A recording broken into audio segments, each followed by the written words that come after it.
गांव की छठ पूजा वर्सेस शहर की छठ पूजा। निधि सुबह सुबह सोकर उठती है और बिना नहाए नीचे आती है कि तभी उसकी सास हेमा उससे कहती हैं, निधि कम से कम नहा धोकर तो आया करो। सुबह सुबह बहू को नहा धोकर पूजा करनी चाहिए और उसके बाद पूरे घर वालों के लिए नाश्ता बनाना चाहिए। चलो मान लिया हमने घर में नौकर रख दिए हैं, बावर्ची रख दिया है, लेकिन कम से कम तुम नहा धोकर पूजा तो कर ही सकती हो, जब तुमसे ये भी नहीं होगा। ओह माँ जी, ये कैसी बातें कर रही हैं आप? अरे आजकल के जमाने में मंदिर में घंटियां बजाने से श्रद्धा नहीं दिखती है, श्रद्धा तो मन में होनी चाहिए। बहू मैं तुझे नहीं कह रही कि तू जाकर मंदिर में घंटियां बजाओ, मैं तुझे ये कह रही हूँ कि घर में पूजा कर ले, क्योंकि घर में पूजा करने से सकारात्मकता बनी रहती है। खैर मैं भी ना जाने किससे बहस कर रही हूँ, तुम्हारे आगे कुछ बोलना इसका मतलब भैंस के आगे बीन बजाना। हेमा अब अपनी बहू के साथ नाश्ता करती है। निधि का पति एक बिजनेसमैन था जो कि बहुत पैसे कमाता था। निधि की फैमिली छोटी थी और वो शहर में रहा करते थे, लेकिन उसकी सास हेमा को अपने गांव और रीति रिवाज से बहुत लगाव था।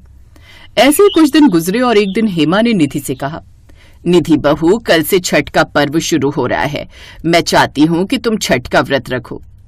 निधि ये बात सुनकर चिढ़ गई और कहने लगी, माँ जी कैसी बातें कर रही हो आप? अरे कौन 3 दिन भूखा रहेगा, जिसमें आप खाना तो दूर पानी तक नहीं पी सकते हैं और सुबह सुबह उठकर सूरज को देखना होता है, भला ये भी कोई बात हुई? इसे श्रद्धा कहते हैं निधि बहू।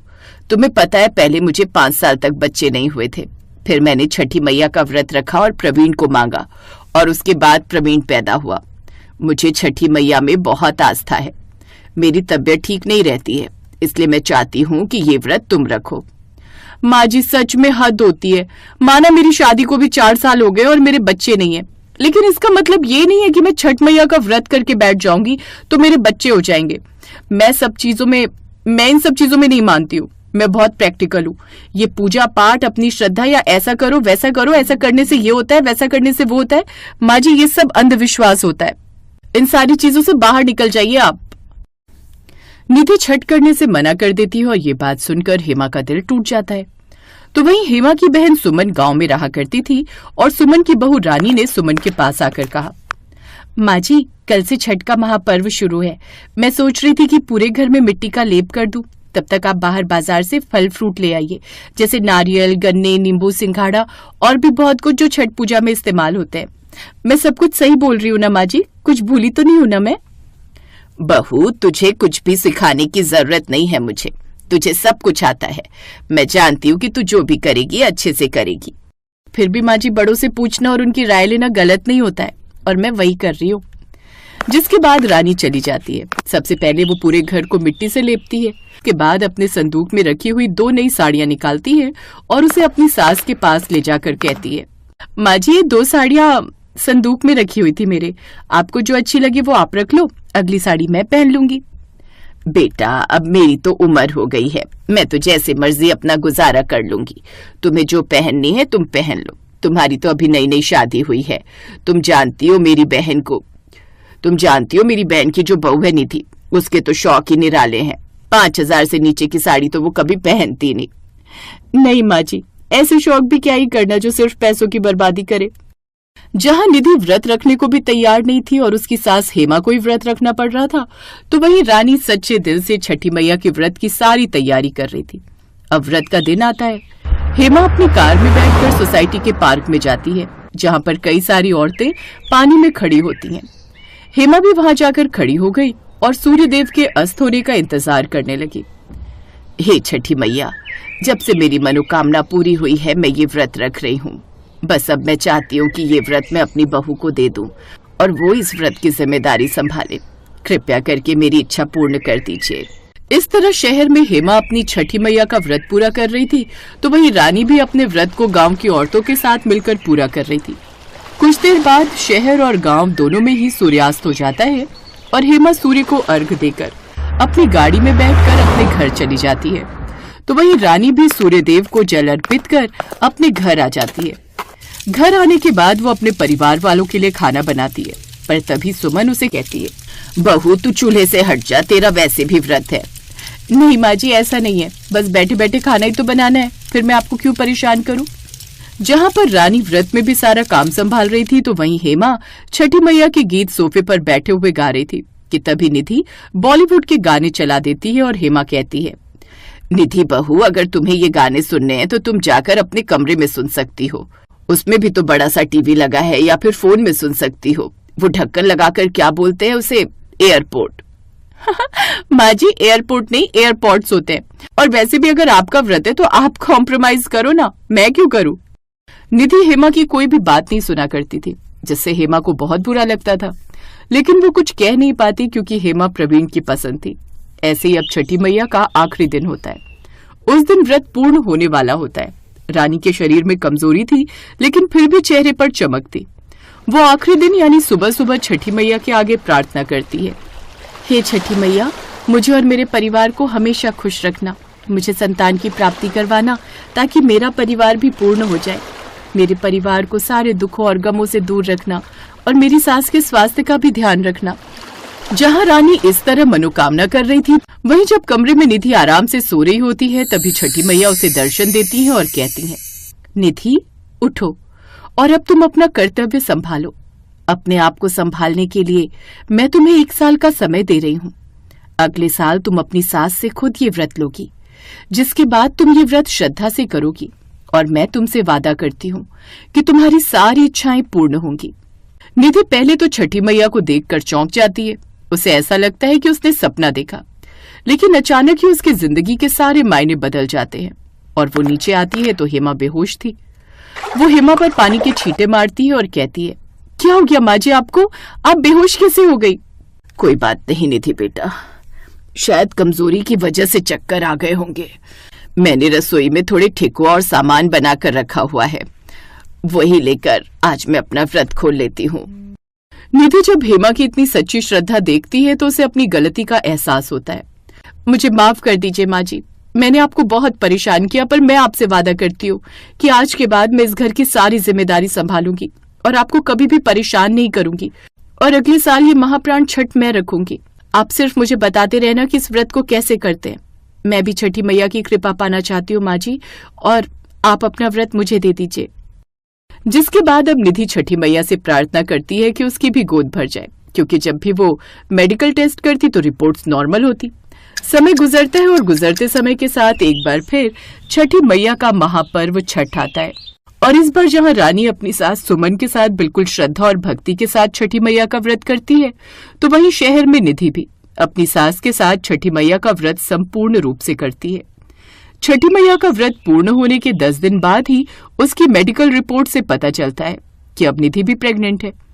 ये बात सुनकर निधि भी बहुत खुश हो जाती है और वो अपनी सास से कहती है, आप ठीक कहती थी माँ जी, छठी मैया में बहुत ताकत है, तभी तो लोग 3-3 दिन का इतना कठिन व्रत भी खुशी खुशी कर लेते हैं। हे छठी मैया, मेरे घर की खुशियों को यूं ही बरकरार रखना। मैंने कहा था ना बहू, छठी मैया की परीक्षा मत ले। छठी मैया की लीला अपरंपार है। देख, उन्होंने तेरी इच्छा पूरी कर दी और हमारे घर में खुशियां भर दी। अब तू हर साल ये व्रत रखना। हाँ माँ जी, मैं छठी मैया का व्रत हमेशा रखूंगी। निधि को अपनी गलतियों का एहसास हो जाता है, तो वहीं रानी और निधि दोनों की ही गोद भर जाती है। अब दोनों ही हर साल छठी मैया का व्रत खुशी खुशी रखा करती और खुशी खुशी रहा करती। उनकी जिंदगी के सारे दुख दूर हो जाते हैं।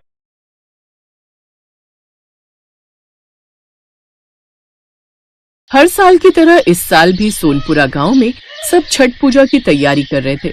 गांव के बाजार भी सजे हुए थे। मधु और सुमन दोनों सगी बहनें भी हर साल छठ पूजा का व्रत करती थीं। वो भी छठ पूजा की तैयारी अपने अपने हिसाब से कर रही थी। बड़ी बहन मधु बहुत पैसे वाले अमीर खानदान की बहू थी, जबकि छोटी बहन सुमन का पति एक साधारण मजदूर था। सुमन को पता था कि उसका पति उमेश ज्यादा पैसे नहीं कमा पाता। इस वजह से सुमन कोई ना कोई काम करके घर खर्चे में मदद करती रहती थी।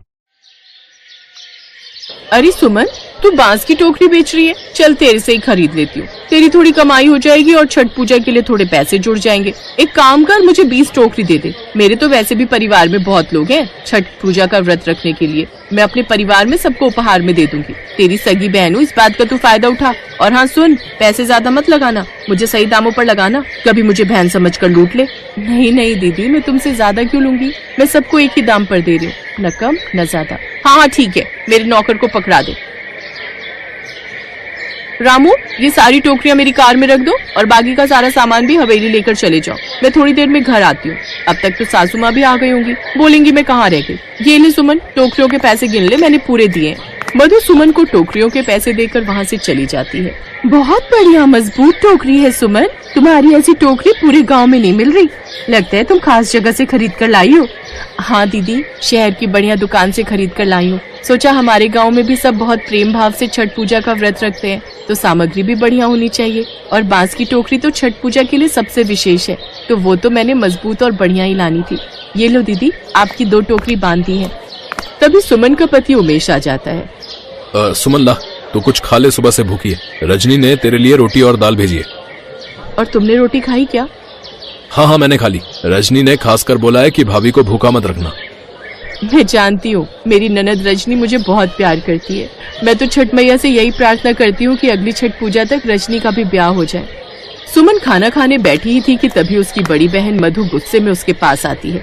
ये ले पकड़ अपनी सारी टोकरियाँ, एक भी टोकरी मजबूत नहीं है, सारी टोकरियाँ टूटी हुई हैं। तूने ये जानबूझकर किया ना, ताकि मेरा छठ पूजा का व्रत खंडित हो जाए। तूने मुझे टूटी हुई टोकरियाँ दी हैं, मेरे सारे पैसे वापस कर। मैंने तो अपनी बहन समझकर तेरे ऊपर तरस खाया था कि तेरी थोड़ी बिक्री हो जाएगी, पर तूने तो मुझे ही ठग लिया। सुमन तू रोटी खा, मैं बात करता हूँ। मधु दीदी, ये क्या तरीका है बात करने का, बताओ। मधु दीदी, मैंने आपको कोई टूटी हुई टोकरी नहीं दी। आप देख लो, यहाँ पर जितनी भी टोकरियाँ रखी हैं सब सही है, कोई भी टूटी हुई नहीं है। मेरे पास अभी तक कोई भी ग्राहक शिकायत लेकर नहीं आया। तो क्या मैं झूठ बोल रही हूँ? मुझे कुछ नहीं पता, मेरे सारे पैसे वापस कर और अपनी ये टोकरियाँ अपने पास रख। मैं बाजार की किसी और दुकान से खरीद लूंगी। अरे तो एक टूटती ना, सारी थोड़ी टूटी होंगी। एक भी टूटी हुई नहीं थी, मैंने मधु दीदी को सही टोकरियां दी थी। मुझे लगता है तू ऐसे नहीं मानेगी, मुझे आसपास के लोगों को इकट्ठा करना ही होगा। अरे देखो भाई देखो, कैसे चोर दुकानदार हैं, टूटी हुई टोकरियां देकर पैसे कमा लेते हैं। कोई भी इनसे टोकरी मत खरीदना। मधु दीदी, आप इतना शोर क्यों मचा रही हो? ये आपके पैसे और आप ये टोकरियां यहीं छोड़ जाओ, और भगवान के लिए इतना शोर यहाँ मचाकर मेरी दुकानदारी खराब मत करो। इस दुकान के सामान पर मेरा बहुत पैसा लगा हुआ है, आपकी इन सब हरकतों से मेरे सारे ग्राहक टूट जाएंगे। हाँ ठीक है, मैं भी नहीं चाहती कि मेरी छोटी बहन की दुकानदारी खराब हो। मधु ने बहुत बदतमीजी दिखाई और अपने पैसे लेकर वहाँ से चली गई। सुमन की 20 टोकरियां टूट गई, इस वजह से उसको बहुत नुकसान हुआ, पर वो अभी तक समझ नहीं पा रही थी कि सारी टोकरियां टूट कैसे सकती हैं। उस दिन सुमन का मन बहुत खराब होता है। छठ पूजा का दिन आता है। सुमन ने टोकरियां बेचकर जो पैसे कमाए थे, उनसे वो छठ पूजा का सामान खरीद लेती है। सुमन ने सच्चे भाव से छठी मैया को याद करके अपनी छठ पूजा के व्रत को प्रारंभ किया। ऐसे ही अगली शाम जब सुमन सूर्य देव को नदी किनारे अर्घ्य देने पहुंची, तो उसके मायके की तरफ से माँ भी वहाँ आई हुई थी। सुमन बिटिया, एक बार मधु का हालचाल पूछ लेना, उसकी तबीयत ठीक नहीं है। आज भी पूजा करके जल्दी चली गई। मुझे मिली थी, मैंने तो कहा था कि मैं कुछ बना चाहती हूँ, पर उसने कहा कि नौकर चाकर हैं तो वो मदद कर देते हैं, पर माँ हूँ ना, मन नहीं मानता। मैं मधु को मिलने जा ही रही थी, तुम साथ चलोगी? मैं क्या साथ चलूँ माँ, मधु दीदी को तो आप जानती हो, मैंने आपको बताया था उन्होंने बीच में मेरे साथ कैसा बर्ताव किया, मेरा मन नहीं है। चल ठीक है, तेरी मर्जी। सुमन भाभी घर चले। सुमन की माँ थोड़ा सा आगे ही बढ़ी थी कि तभी कुछ सोचकर उसने आवाज लगाई, माँ रुको। रजनी, एक काम कर, तू ये सामान लेकर घर पहुँच, मैं माँ के साथ मधु दीदी के घर जा रही हूँ। तेरे भैया बच्चों को घुमाने ले गए तो उन्हें बता देना। ठीक है भाभी, आप ध्यान से जाना। सुमन का मन नहीं था, पर मधु उसकी सगी बहन थी, इसलिए ऐसे समय में वो सब कुछ भूलकर अपनी माँ के साथ मधु के घर जाती है। मधु बिस्तर पर लेटी थी, उसकी तबीयत बहुत ज्यादा खराब हो रही थी। माँ और बहन को देखकर मधु में हिम्मत आ गई। दामाद जी से कहकर हमें बुला लेती, हम आकर प्रसाद बना जाते। तूने बुलाए ही नहीं, मुझे लगा तेरी सास आ गई होगी तो वो तेरी मदद कर देंगी। माँ वो आ नहीं पाई, उनके घुटनों में बहुत दर्द था। वो जेठानी जी के साथ ही छठ पूजा का व्रत रख रही हैं। अब दूसरे गांव से आने में 2 घंटे लग जाते हैं। मैंने भी कहा रहने दो, पर मेरे घर जो खाना बनाती है वो भी छुट्टी पर चली गई। उसकी रिश्तेदारी में कोई बीमार हो गया था। अब काम के समय सब छुट्टी ले लेते हैं, मुझे लगा मैं कर लूंगी, पर शाम से ही बहुत सिर में दर्द है, चक्कर आ रहे हैं, कल के लिए प्रसाद भी नहीं बनाया। मधु दीदी, मैं प्रसाद बना देती हूँ, तुम आराम करो, बस कल सुबह छठी मैया के आशीर्वाद से हमारा व्रत संपूर्ण हो जाएगा। एक काम करो, मैं छठी मैया के थोड़े भजन लगा देती हूँ, तुम वो सुनो, तुम्हें अच्छा लगेगा। लाओ अपना मोबाइल फोन दो। तुझे मोबाइल चलाना आता है? हाँ दीदी, रेखा के पापा ने नया मोबाइल फोन लिया है, उसमें मैं भजन सुनती हूँ। सुमन मधु को छठ पूजा के भजन लगा देती है और माँ के साथ मिलकर वो छठ पूजा का प्रसाद बनाती है। अपनी बहन के इतने अच्छे व्यवहार को देखकर मधु की आंखों में आंसू आ जाते हैं। वो मन ही मन छठी मैया से क्षमा मांगती है, क्योंकि मधु जानती थी कि सारी टोकरियां उसकी खुद की गलती से ही टूटी थी। मेरी बहन कितनी अच्छी है, आज मुसीबत के समय मेरे अपने ही काम आ रहे हैं। नहीं नहीं, मैं इतनी घमंडी कैसे हो गई। हे छठी मैया, मुझे क्षमा कर देना, मैंने अपनी सगी बहन के साथ गलत किया, मुझे क्षमा कर दो मैया। अगले दिन मधु अपनी माँ और बहन सुमन के साथ मिलकर छठ पूजा के लिए नदी पर जाती है। छठी मैया की कृपा से मधु के मन से सारी नफरत दूर हो जाती है और दोनों बहनों के बीच अमीरी और गरीबी का फर्क सदा के लिए मिट जाता है। Best buddies. Hello friends, thanks for watching this video. अगर आपको ये वीडियो पसंद आया है तो प्लीज लाइक, सब्सक्राइब, कमेंट्स करें इस वीडियो पर, और हाँ, शेयर करना भी ना भूलें। और भी मजेदार वीडियो देखने के लिए नीचे दिए गए बेल आइकॉन को दबाएं। देखते रहिए बेस्ट बडीज।